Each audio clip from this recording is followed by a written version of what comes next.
Kwa hiyo hii kesi wao wanahesabu imeisha. Simba tu tuamue kuastiri wazee wenzetu, wasije wakashuka daraja, tuamue kuacha. Lakini Simba sisi tukienda kasi na hizi jeuri zao, Yanga hajawahi kushinda kesi. Turudie hapo kwamba sisi tuamue kuwalinda wazee wenzetu kama wao walivyotulinda mwaka 1989.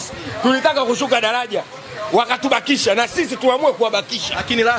Lakini la sivyo tukienda kasi, Yanga anapotea kisheria. Damalo hajaama uraia wa Guinea wa chama cha mpira cha Guinea, na nchi yetu hairuhusu kuchezesha wachezaji 13, ni mwisho wachezaji 12 kwa mujibu wa kanuni yetu. FIFA haingilii. FIFA ataangalia masuala international.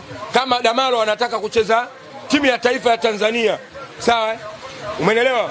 Kama anataka kucheza timu ya taifa ya Tanzania, ndo TFF anatakiwa kumswitch, yani kutoka chama cha mpira wa cha Guinea kuelekea katika chama cha mpira cha Tanzania.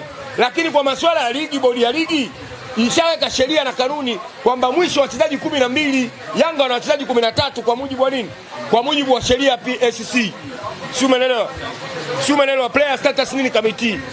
Damalo inaonyesha yeye bado yuko katika chama cha mpira cha Guinea. Hayupo kwenye chama cha mpira cha TFF. Kwa hiyo kiuraia wa mpira tunamhesabu kama ni mgine. Kwa hiyo ni mchezaji wa 13 kwa Yanga.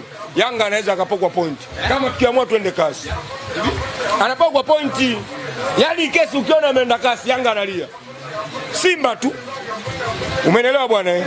Simba tu kwamba viongozi wetu wawe na busara, watumie busara, tuache tu watani wetu, kwa sababu Simba bila ya Yanga mpira si chochote, au Yanga bila ya Simba mpira si chochote. Si kicha kwenye hili sakata la Damalo, pengine nani hasa wa kulaumiwa?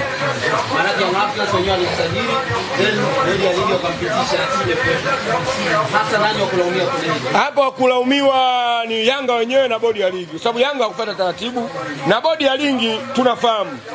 Sawa, bodi ya ligi na viongozi wa TFF, sawa, jinsi zewe wanavyopelekeshwa na nani, wanavyopelekeshwa na Yanga. Kwa hiyo hapa kulaumiwa ni Yanga. Yanga hakufuata taratibu, na bodi ya ligi nao vile vile wanalawama zao kwa sababu hawakuwashtua Yanga kufuata zile taratibu. Alitakiwa yule azuiliwe kwanza, asicheze mpaka taratibu zifuatwe. Hiyo iko wazi.